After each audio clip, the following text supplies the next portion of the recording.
Something just changed in Washington that matters far more than it looks.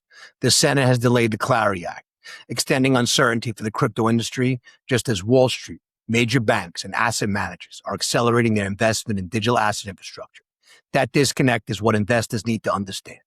In the next few minutes, we'll break down why the vote was delayed, who stands to benefit, what institutions are doing behind the scenes, and why the long-term story may be very different from today's political headlines. The immediate reaction across the crypto market was frustration. Many investors viewed the Clarity Act as one of the most important pieces of digital asset legislation in years because it could provide clearer rules for exchanges, token issuers, institutional investors, and the broader blockchain industry. Instead, Senate leadership has indicated the vote will likely wait until lawmakers return in September. At first glance, that looks like a setback. But here's where the story becomes much more interesting. While Washington is debating legislation, some of the world's largest financial institutions continue expanding tokenization products, digital asset custody, stablecoin infrastructure, and blockchain-based financial products. In other words, politics has slowed, but institutional development hasn't. That's the disconnect driving today's market, and understanding that difference may be far more important than the delay itself. Ladies and gentlemen, if you want the satellite perspective on XRP and crypto and want to cut through the daily chaos and noise, then subscribe to the channel. I break it down simply so you can see what actually matters in the markets. And thank you always to everyone who likes and shares each of our videos. These two things really do help out our channel. See, the immediate political reaction centered around Senate leadership.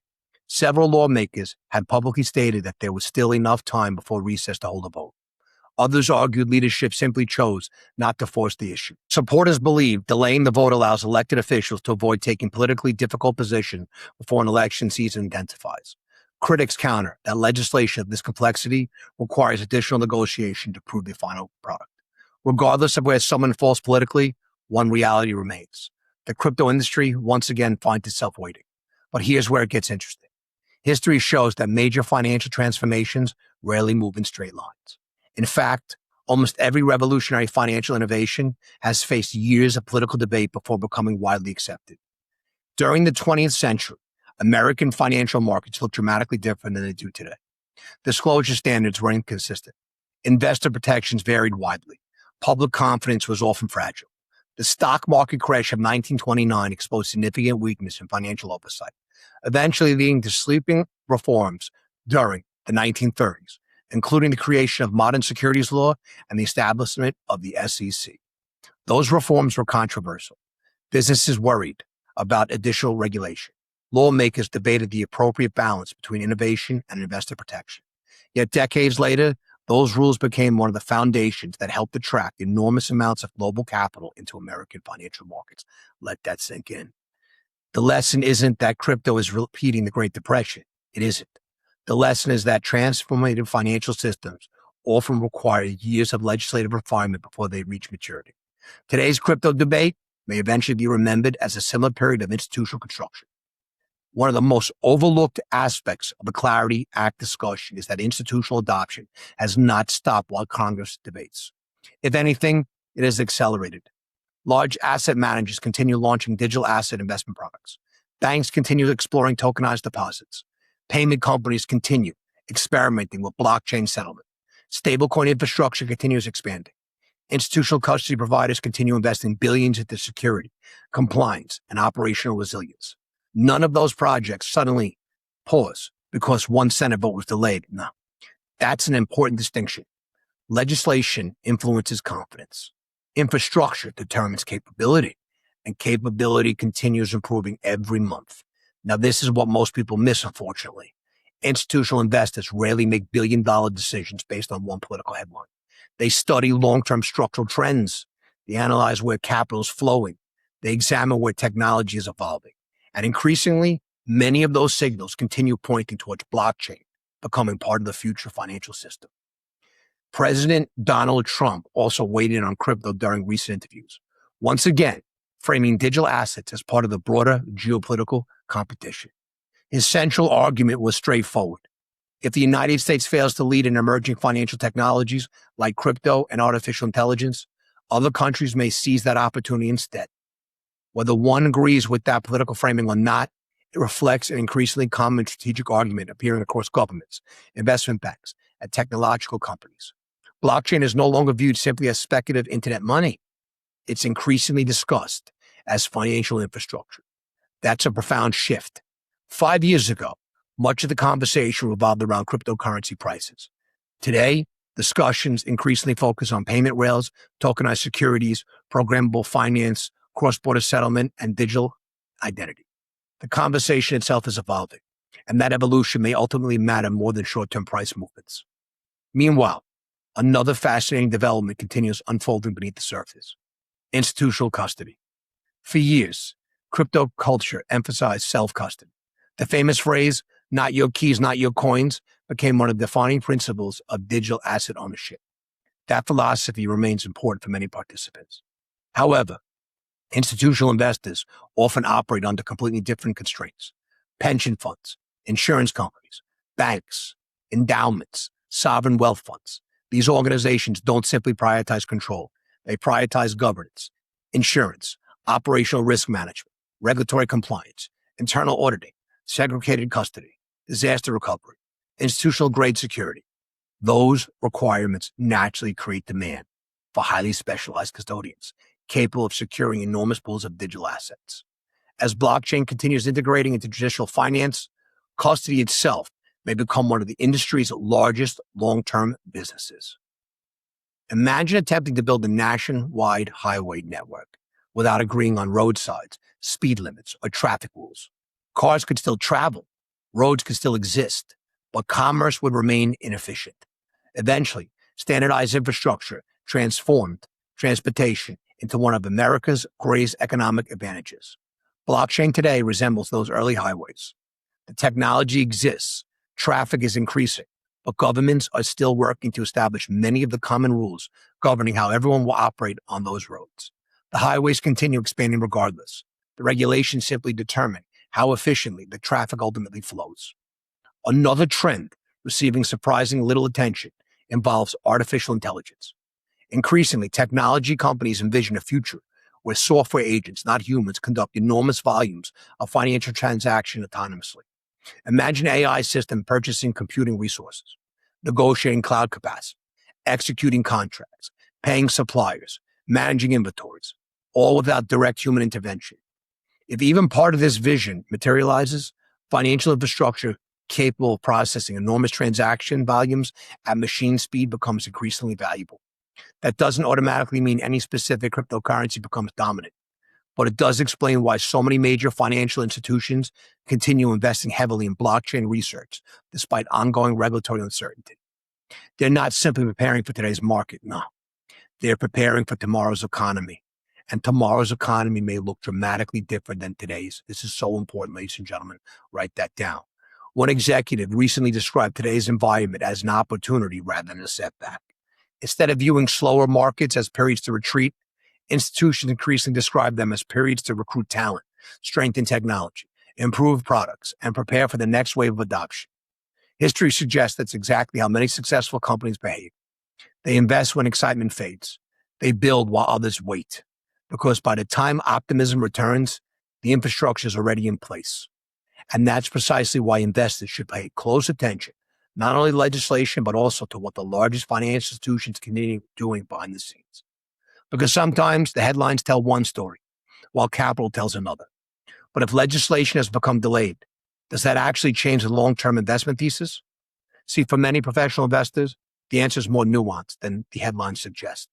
Markets naturally dislike uncertainty. When investors cannot confidently predict the regulatory environment, they often demand a higher risk premium. That can translate into greater volatility, lower valuations for companies exposed to digital assets, and periods where capital simply waits on the sidelines. However, uncertainty is not the same thing as rejection. Those are two very different concepts.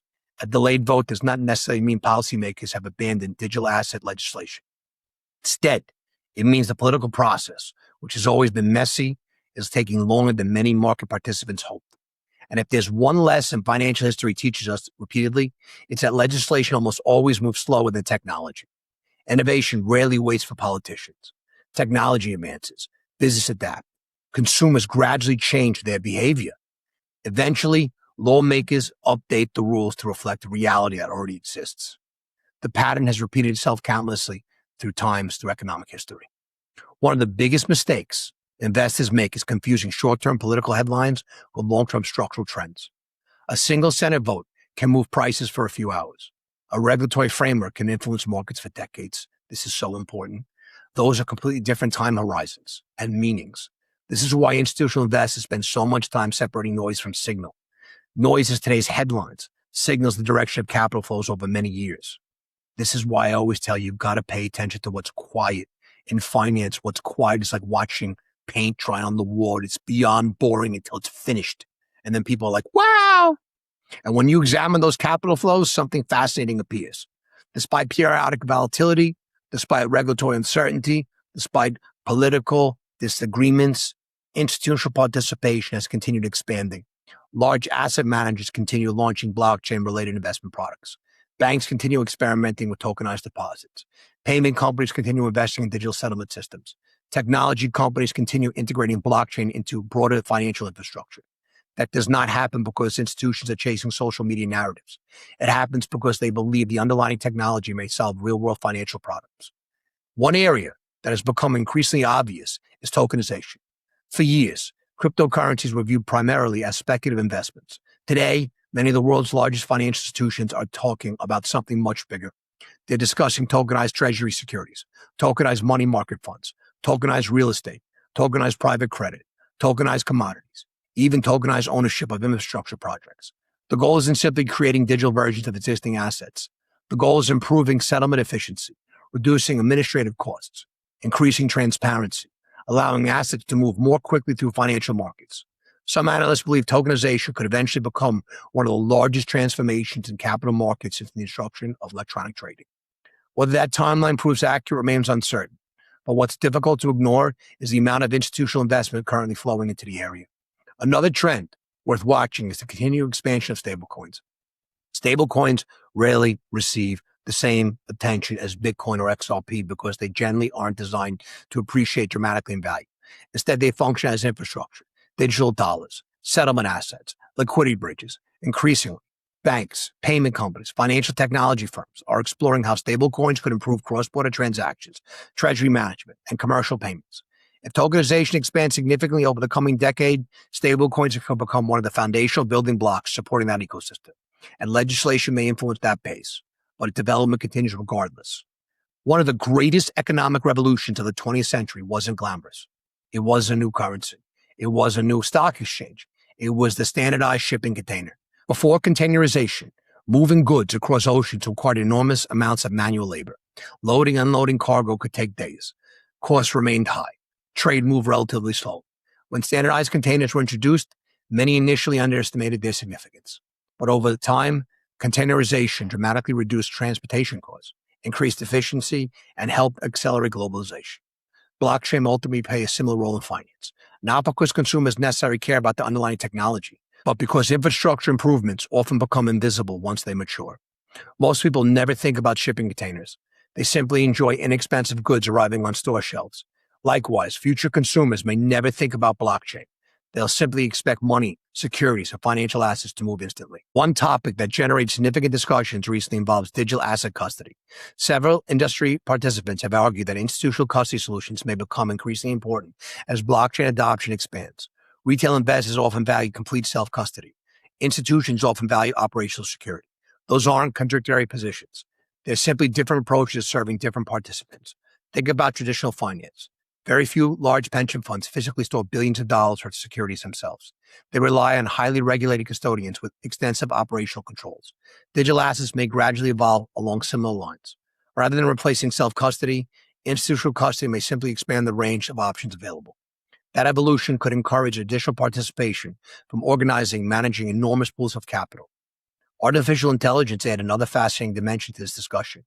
Increasingly, researchers envision AI agents capable of conducting economic activity autonomously, negotiating contracts, managing inventories, paying suppliers, executing financial transactions, coordinating supply chains. If billions of software agents eventually begin interacting economically, payment infrastructure may need to operate at speeds and efficiencies far beyond today's traditional financial systems. That possibility helps explain why so many technology companies are exploring blockchain alongside artificial intelligence. They're not necessarily viewing those technologies as competitors. They're increasingly viewing them as complementary systems. AI creates decisions. Blockchain records value.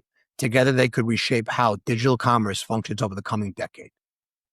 When Jones Gutenberg introduced the printing press, many people focused on books. History remembers something much larger. The printing press fundamentally changed how information moved through society. It accelerated education, commerce, science, politics. The invention itself mattered, but the systems built around it transformed civilization. Blockchain may follow a comparable path. Today's headlines often focus on cryptocurrencies. Tomorrow's historians may focus on the financial systems those technologies ultimately enabled. Sometimes the platform becomes more important than the same product. So what should investors actually take away from the Clarity Act delay?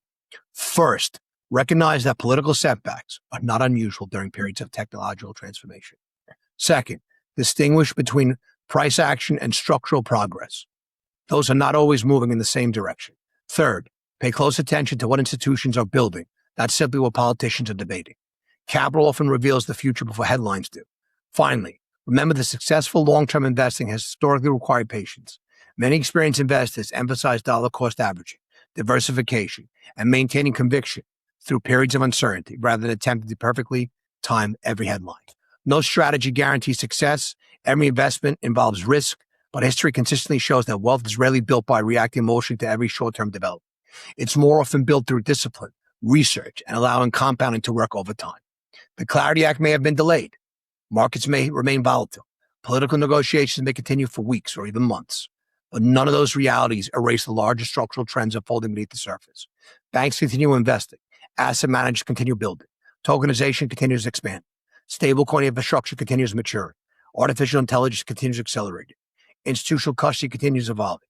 Cross-border payment innovation continues advancing. The financial system is changing. Not overnight, not in a perfectly straight line, but steadily. Short-term noise, long-term structure. Prices react and systems evolving. And perhaps that's the most important lesson investors can take away from today's developments. The headlines will continue changing. Political battles will continue. Market sentiment will rise and fall. But the long-term transformation of finance is being built piece by piece, institution by institution, and infrastructure layer by infrastructure layer. See, whether the Clarity Act ultimately passes in September or later, investors should keep watching the bigger picture. Because history suggests that when revolutionary technologies collide with traditional financial systems, the legislative process may slow. But once the infrastructure reaches critical mass, change often happens much faster than anyone expected. If you've enjoyed this analysis, be sure to subscribe, leave a like, and share your thoughts in the comments below.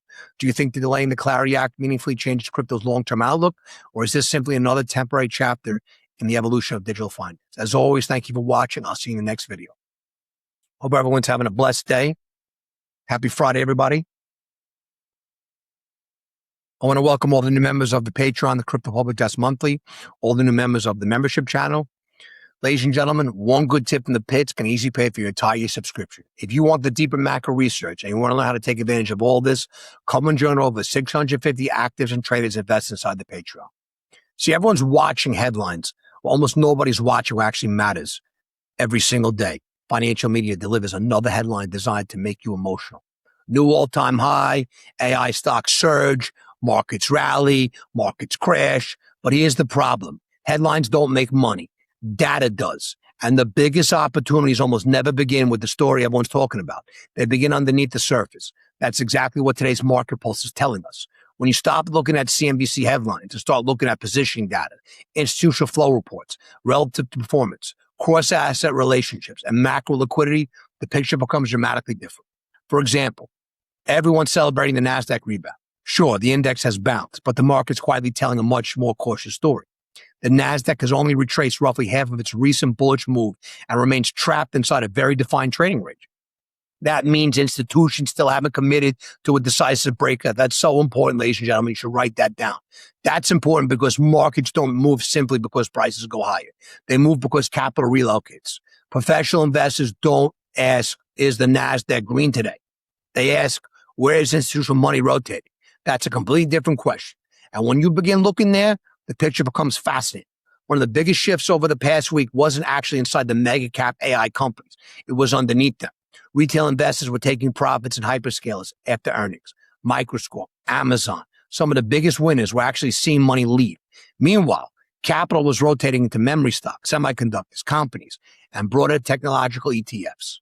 That tells us something incredibly valuable. The AI trade isn't dying, it's broadening. That's a huge distinction. Institutional money rarely abandons a structural theme overnight. Instead, it rotates into the next layer of the supply chain. That's how bull markets evolve. That's why simply watching stock prices isn't enough. You need to understand capital flow, because capital flow usually tells us where the prices are going next, not where they've already been. And here's another example. Everybody loves talking about the Philadelphia Semiconductor Index. It's one of the most watched indexes in technology. But there's another chart that almost nobody discusses: South Korea. Why? Because South Korea sits at the center of global semiconductor supply chain, memory, advanced manufacturing, critical AI hardware. If Korea isn't confirming the semiconductor rally, you should ask at least why. The Kospi continues to trade inside a remarkably clean downtrend channel while European equities continue making fresh all-time highs. The divergence matters because divergence are often where the best research begins. Instead of asking which stock is going up, ask what should be happening. Professional investing is often about identifying inconsistencies before anyone else notices them. And Europe offers another perfect example. If you only consume U.S. financial media, you'd probably think America is the only market performing well. But that's simply not true. Germany, France, Italy, Spain, the Netherlands. Multiple European equity markets are quietly printing record highs. Not because everyone's talking about them, because earnings have remained stronger than many expected while AI leadership has brought it international. Again, that's not a headline. That's context. Context is what separates investing from speculation. Let's move to something I've been watching closely. Silver. Silver has finally begun responding to something that many macro investors have been anticipating for weeks. The dollar has weakened.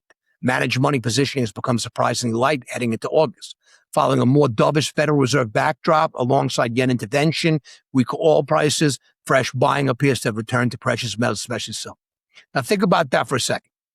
That's not one variable. That's several variables aligning simultaneously.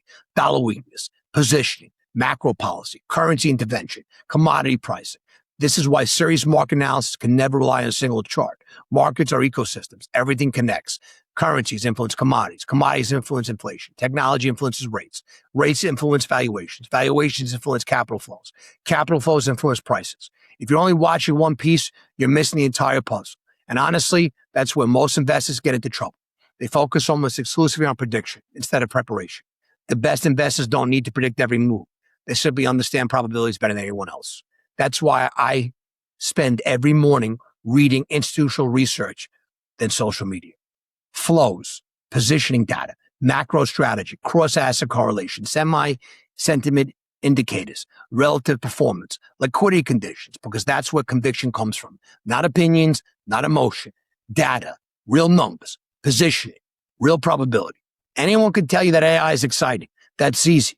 But understanding whether capital is rotating into hyperscaler or into memory, whether European breadth is strengthening, whether Korean semiconductor weakness creates opportunity or risk, whether silver positioning resetting, those are the kind of questions that actually improve decision making. The market rewards preparation, not excitement. So every day I try to ignore the noise, slowing everything down, connect the dots, and ask a much simpler question. Where are the smartest investors actually doing? Because if you can answer that question consistently, you're already miles ahead of the average investor chasing headlines on social media. So the key takeaways, ladies and gentlemen, that I am watching: the NASDAQ remains in a defined trading range, suggesting recent strength, suggesting confirmation still needed. Retail investors are rotating from hyperscalers into memory stocks, semiconductors brought AI exposure rather than abandoning the AI seam. South Korea semiconductor heavy market continues to lag while European quietly reaches fresh all-time highs, creating an important global divergence. Silver is strengthening as positioning improves alongside a weaker U.S. dollar and changing macro conditions. The biggest opportunities often appear in capital flows, ladies and gentlemen, and positioning in money, market, relationships before they appear in headlines. What I am watching: the NASDAQ support and whether institutional buyers commit above the recent current range, retail flow into the memory, semiconductors, AI infrastructure companies, relative performance between the SOC, South Korean Kospi, continued strength across European equity markets, dollar direction, silver position, broader precious metal momentum, cross-asset confirmation between currencies, commodities, equities. This is important because markets rarely reward investors who react to yesterday's news. They reward investors who recognize structural changes before they become obvious. By combining institutional positioning and macroeconomic cross-market analysis, capital flow, and relative performance, you dramatically improve your ability to separate temporary noise from lasting trends. That's where conviction comes from, ladies and gentlemen. And over time, conviction is built on evidence, not emotion. It consistently leads to better investment decisions. Ladies and gentlemen, a lot of people are getting cut up like sushi. Nothing I just said is financial advice, it's just my own opinion and retains any capacity. Understand this right now and pay attention to this. The most important piece of news we're paying attention to right now is the news about Saudi Arabia allying with Turkey and Pakistan. You're seeing things that can drive the narrative. Remember, it looks like that sovereigns and banks are back into metals right now. They got the green light, obviously, because they're discounting interest rate hikes. Today's numbers are sure as hell going to solidify that viewpoint. But what I'm paying attention to right now, and this is a free tidbit, does this new alliance open up a ground war in Houthi-controlled Yemen? What will that do to the prices? Because like I told you, and longtime members of the channel, we were watching military positioning before kinetic action even began in the first round of the Harry Houdini Freak Show. We're watching this now. Ladies and gentlemen, if you want to learn to trade and invest and you want to see how we're going to capitalize off of everything I just said, and you want to be ahead of the pack, and you want to take your trading and investing to the next level, come and join the Crypto Public Desk Monthly, ladies and gentlemen. One solid tip in the pits pays for your entire year's subscription. We go over the macro themes, but inside we have price points, trades, take profits, everything. I love you all, ladies and gentlemen. I'm going to see you on the front lines. This video is for educational purposes only. This is not financial advice. Always consult a licensed financial advisor before making an investment decision. Never, ever invest a single dollar from watching a YouTube video. I love you all, ladies and gentlemen. I'll see you on the front lines.